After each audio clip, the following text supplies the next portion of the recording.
Hi guys, Paul Michaels from Real Dog Training and Big Game Indicating Dogs. So the topic of today's video is building confidence in a big game indicating dog. So this is a huge one, and it's all about following your dog. So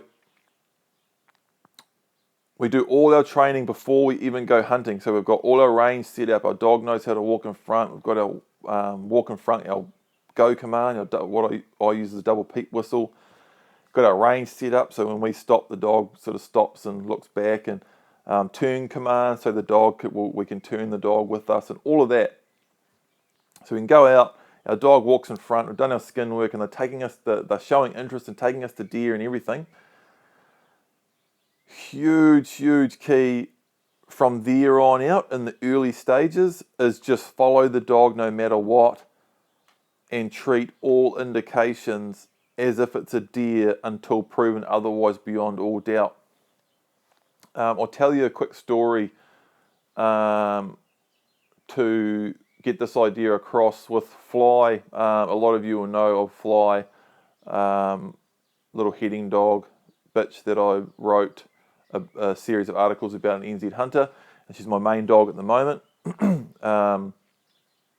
Lovely little dog, really good. I got her at 5.5 months old. She was a rescue dog. She was pretty messed up. Trained her in 6 weeks, and then started straight out full time doing contract animal control work, goat control work. And my first job with her was in an area with there was basically no goats there, and it was actually just a survey job. We were walking around with DNA testing kits, testing poo to make sure it was actually deer poo and not goat poo and all this crazy stuff. But we're in an area, there's no goats here and a lot of deer. And I think it was on the second day, I went out for a bit of an afternoon walk one day, didn't really get close to any deer. We were coming down this real steep stuff, it was a bit crazy, got back. The next day I went out down this massive big long ridge. So this is the first time with Fly in the bush, day 2. And we're coming along this ridge, and we got close to some pigs, and she'd done a real good sneak, and I think the pigs had gone over the side, and we didn't really follow them up. But pigs isn't one of my, especially at the time with Fly, it wasn't one of my full-on target species. She will target them really well now because I've shot a few pigs over her, but we sort of bypassed that. Then we're just making our way down this ridge, and a bit of a side wind, and we spooked a deer out to our right. It just went crashing off. Fly heard it and was just looking that way, very interested. And this is one of the really important reasons why you need your walk in front command set up. You need your dog walking in front. You need some turn commands. You need to be able to direct your dog to get the best result and actually train it and get it hunting properly. All dogs will hunt, but you can either have everything all messed up and piss around for 2 or 3 years before you get a dog hunting really well, or you can have it all properly set up and just get the dog pumping real quick within a couple of months. So I had all that set up, so the deer crashed off. She was looking that way, quite weary, a bit standoffish. I just basically pointed her that way and gave her my walk in front command. She was sort of gingerly walking in front and went down there, and then she's sniffing I got down to where the deer had run off, the big skid marks, running marks and that. Put her onto it and just walk in front, use my walk in front command, put her in front, and she just sort of started tracking it, showing interest anyway, because all dogs will. But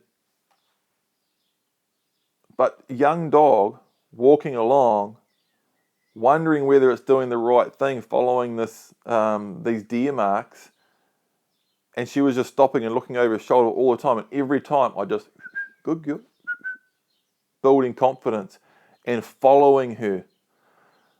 We tracked that deer. The deer was gone. We were tracking it around this really crappy face sidling. The wind was behind me most of the time. The goal wasn't to shoot that deer, although we actually ended up almost shooting it twice. We caught up to it about 3 or 4 times, and a couple of times it was barking. Spooked it about 5 times. The wind was wrong and everything, but we almost shot it, and I've actually shot a lot of deer doing that, spooking them over and over again and just keep tracking, and eventually mess up and you shoot them. But the key here is that was Fly's first contact with a deer. I just committed to following her for as long as I could. I had about 2 hours. I tracked it for as long as I could. I'd spent most of the day getting out down this big ridge, spooked the deer right on the end of it, and I just turned around and tracked that deer around this really rubbishy face until I had to get going and get back to camp by dark. But what that does is it shows Fly what we're doing. It shows the young dog that that's what we're there for. You don't even need to be shooting animals over a dog to show them what you're after. If you spook a deer on your first couple of hunts with your dogs and it goes crashing off, just put the dog on it and follow it. And I don't care how crap it is, if it's just Supplejack, Nightmare, Kiki, whatever it is, get down on your hands and knees and crawl behind your dog and just follow it. It might seem a bit ridiculous, but you're teaching your dog a very valuable lesson. You're teaching it that that's what you're there for. You're teaching it to be committed. And most of all, you're teaching it that you're committed in the dog and you trust it when it starts tracking something and taking you to it. Your dog has to have faith in you and know that you will follow it through thick and thin. And then when it gets a little wind of a deer the next day and you crawled through the crap behind it for 2 hours the day before, it's not even going to think twice about going down there. But if you spook a deer the first day and it kind of runs through a bit of crap and you think, oh, I won't worry about that, the next day, if a dog smells just a faint bit of deer on the wind, it might just pass it up because you passed it up the day before. It comes back to dogs are like a mirror. They just do what you do, basically. Your level of commitment, your level of focus, how quiet you're sneaking, all that sort of thing. The dog just mirrors it if you have any sort of relationship set up with your dog. You do a lot of that early on, very committed, show your dog what you're there for, back it up no matter what, and later on you can start to pick and choose. You do that right and set it up properly early on, and you can just pull your dog off deer all day, and they'll still just try to go to the next deer. So, one other quick point I want to go over on this is when your dog is winding or tracking and you don't know what it is, that's where you base it early on, in that stage where you're really setting up your dog just to be full-blown confident and just follow up on all wind scents and tracks, is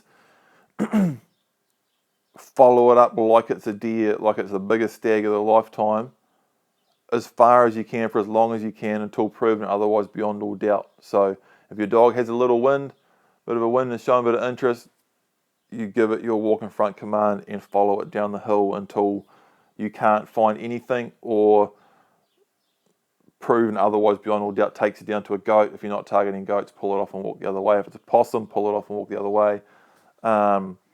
If your dog puts its nose down, unless it's like sand or mud or very, very soft dirt, if your dog starts tracking, just follow it for as long as you can. Eventually, whatever it's tracking will cross a bit of soft dirt or some mud or something.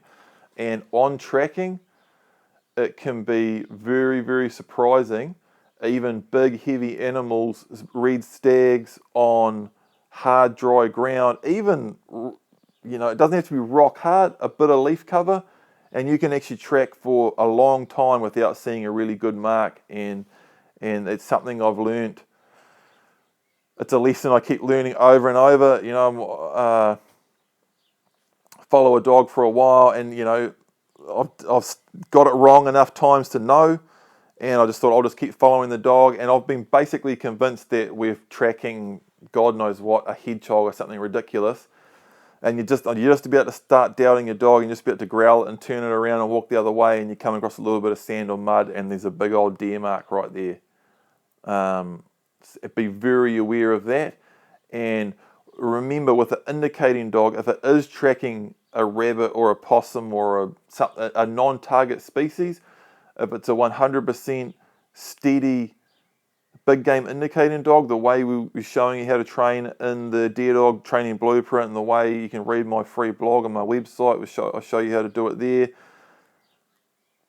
it doesn't matter because it's 100% steady the whole time. So it doesn't matter if it takes you all the way into a non-target species. All it's going to do is stop, and you can look at it. Oh, is that what it is? You don't even need to growl your dog. Just give it a turn command and walk the other way.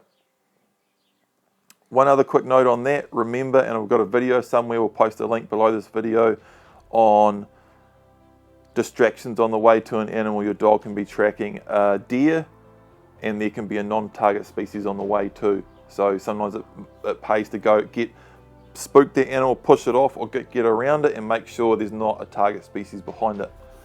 So that's it. Building confidence in a young dog. Just follow them up as best you can and show them what you're there for. Paul Michaels, Big Game Indicating Dogs. We'll see you next time.